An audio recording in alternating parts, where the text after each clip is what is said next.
So, after much delay, we are now kicking off probably the most controversial topic in this whole education festival. These are global elite universities, Oxford, Cambridge, Harvard. What these institutions undoubtedly suggest is academic excellence. But what it doesn't represent is success in a recruitment process. The institutions, the alumni networks they have, the endowments they have, Harvard's endowment probably represents one country's GDP. But these things do not equal success in a recruitment process. This is the key theme I will be speaking about in this seminar. I really want to stress this point. The background, whether state school, grammar school, or the university you attend is no barrier. This is not a social mobility talk, it's a strategy talk. University doesn't matter when looking at the University of Oxford. Fantastic university. PPE is, as we know, one of the most prestigious courses in the world. It's educated politicians, future captains of industry, but even current captains of industry. But that in and of itself does not mean passing a graduate recruitment process. And this is what I really want to focus on in this seminar, what is needed to be successful. And the myths, the rumors that are on TikTok, on Instagram, parents think that is important, what education professionals think is important. Summer schools. MIT has a summer school. Oxford has a summer school. LSE has a summer school. I have clients from these institutions. Can you get into Deloitte? Can you get into any other top FS firm? Can you get into a top corporate law firm without these on your CV? The answer is yes. That is the honest truth. A summer school, it depends what the objective is of the individual or the parent to develop your network, but to pass a recruitment process, it is just not needed. When I was a student, I interned at top corporate law firms and investment banks without any summer school experience. I went to a comprehensive school in Derby. I have come here as a random guy with a very thick accent. I'm speaking about is from the lens of a recruiter.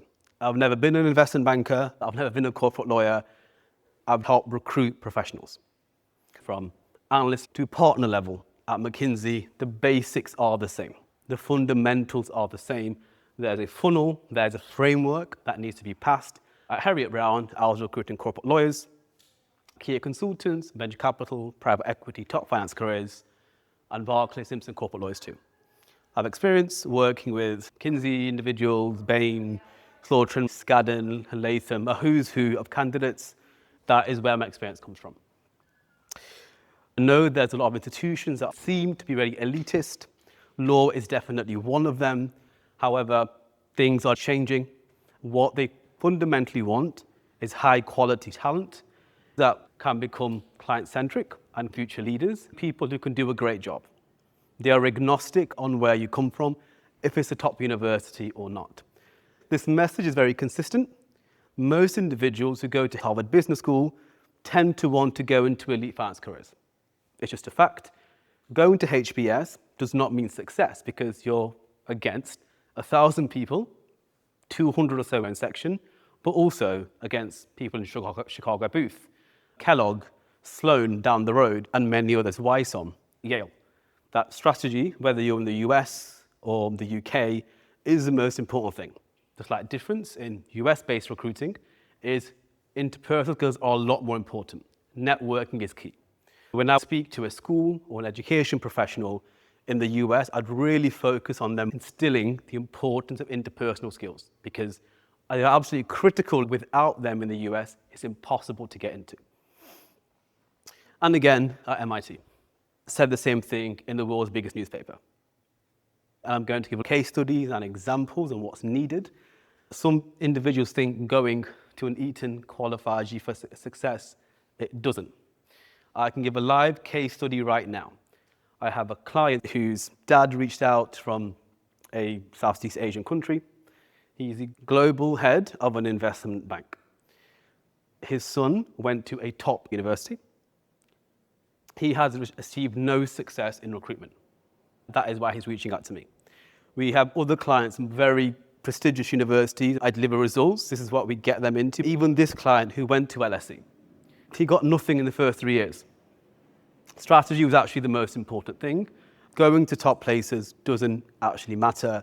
And the outcomes here speak for themselves. If you're going to become a corporate lawyer, that's actually wrong now. It's £176,000 at NQ level as a starting salary. It's an astronomical sum of money. My key point is there's a lot of misinformation out there, whether you're from a state school or a grammar school, or if you're doing a BTEC, you can get into these top firms. Some top law firms don't even ask for A-levels. Really wanted to stress that. So after me telling you about myself, well, this is the agenda.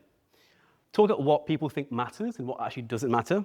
Nepotism, which I could speak for 35 hours about because the DMs I get from parents, messages on TikTok, Instagram at schools.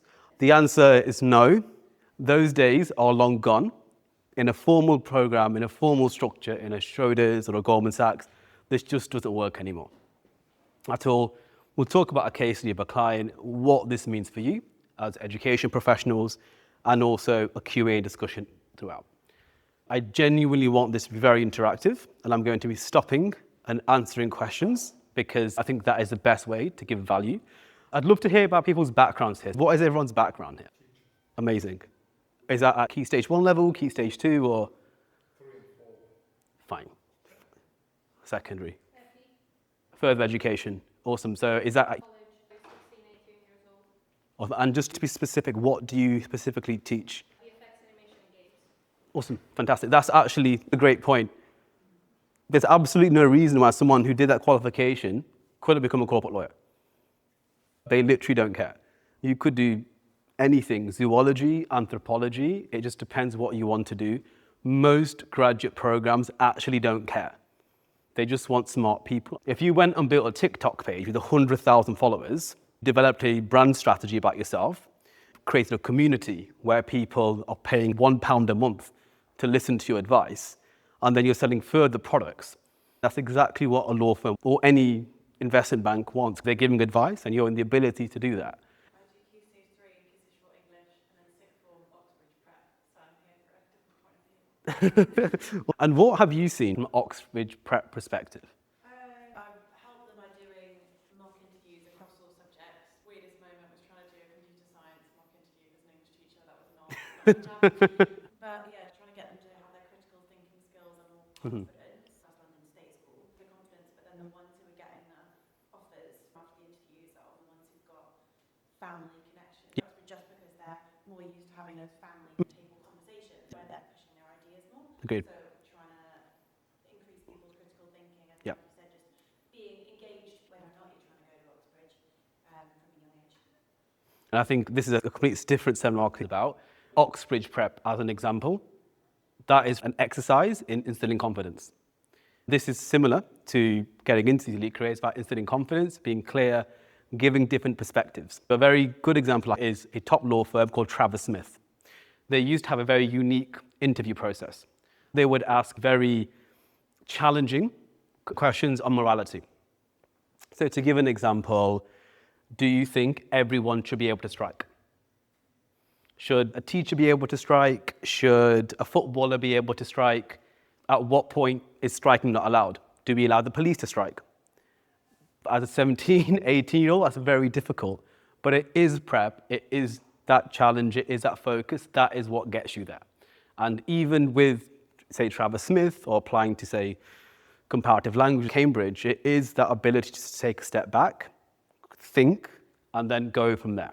Thank you very much. Anybody else, or any questions as current students from this college? I think it's quite interesting how you, as an opposite, so quite a lot of people our age kind of hear about the importance of the whole university. Obviously, it sounds amazing going to Durham, LSE, etc. I've come from the creative industries. I spent about 35 years as creative director, motion designer, doing VFX, Amazing. all that stuff. Recruiting, hiring, firing, all that stuff. And then I went into education higher, which was an eye-opener.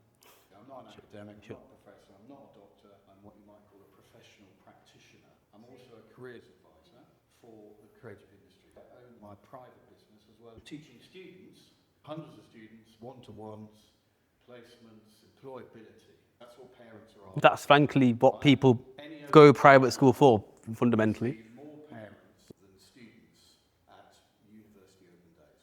The one question parents, because I've got 2 boys myself, Sure. is employability. A lot of universities have last woken up to it, but a lot haven't. You get a lot of professors and academics, their remit is not about the outcome. They don't care where they've come from, they don't care where they go. They just teach them in this vacuum. We can't afford to do that anymore. No. There are probably parents in this room who might think of their kids going to university. When you get to those open days, ask about employability. If they can't give you proper answers about it, then think again. There is an end game. Education for education's sake, to a point. Yep. Equally, as you say, we shouldn't strive for good educational establishment. Absolutely. But it's the balance. Agreed. Frankly, that is the most important thing for employability. What do we think this may mean, strategy with respect to employability? Just say you have someone who's in year 12, year 13, someone who wants to get a job, any graduate job. What do we think that may actually mean in practice? Sorry, what age? 16, because remember, 16 to 18. Huge difference. There's very different personas. The strategy doesn't work for different ages. You have to change it. You can't have the same strategy. They have different perspectives at different ages, including 18 to 20 to 25. At different parts, it's focusing on different elements. We do get parents who reach out to help students who are 12. That's too early. Let them play football and let them have fun. Some genuinely are. They're definitely a persona of 3% of people who really enjoy finance. That's very tiny, but I don't encourage that. It's about focusing on what you're good at. And this literally could be from, say, 10 to 15 age. It could be just at dinner on a Sunday, speaking about a topic. What did you think of the game last night? Give a point, give evidence, give me some analysis, and explain why you found it interesting. 2 or 3 years of having dinner, just having lunch, and talking about anything. It could be football, it could be film. The practice, the art of communication is invaluable. I think you'll realize, especially with the Oxbridge preparation, that is what hopefully is key there. Then when it gets to 16 to 18, that transitionary period of really thinking about, oh, what am I actually interested in? And venturing out and finding what that may be. So I think talking about this with regards to 16-year-olds too late. Like we should be having kids early years having these conversations. I'm working with a load of education consultants who are super heads and they've had village schools and combined two socio-economic groups of kids, Blooms and Maslow. And they're talking about critical thinking children in primary school. So they come out at year 6 and they are incredible. The problem is that going into secondary school, nobody's facilitating that continued cognitive learning. We're missing a trick if we're talking about what university students or teenagers need. It has to be from the ground up. If we refer to the book Range, talking about generalists versus specialists. Great book. Do they have a particular attitude that frustrates students when they come out? I'll touch on what's actually needed. I will talk about a client who had awful grades and secured an internship with an elite corporate law firm. I will talk specifically about the breakdown of what's needed. Grades are important to a degree. From the inception point of Thornton May or Goldman Sachs, if you have 3 A's, that's frankly all you need. So this is what a lot of students think matters, but it doesn't. 3 A's is absolutely fine. I have clients with 5 A stars at A level. That's a ridiculous achievement, but that does not translate into employability. From what we've seen and the feedback we give from students, it is, again, the university prestige sometimes, doing a master's. It's just not true. There have been some professionals who've said doing an A level is better than an IB better than the Arbiter in Germany. Doesn't make a difference. What they want is smart people. That's a key message that I really stress. Smart people, all that matters. You could have a qualification in India, Uganda, Nigeria, Pakistan, Norway. It doesn't make a difference. It's all seen on an equivalent level. This is what parents think matters a lot. Prestige. Prestige is certainly a factor. Studying the BCL at Oxford is an incredible academic achievement. Doing a master's at LBS is very good. But that in and of itself does not matter. To give a really good example, they're a top strategy consulting firm called McKinsey. All you need is an undergraduate degree in whatever subject. It doesn't matter what you have, but year upon year, students apply to LBS and HEC Paris and other top universities to get into McKinsey thinking doing a master's equals employability. It absolutely doesn't.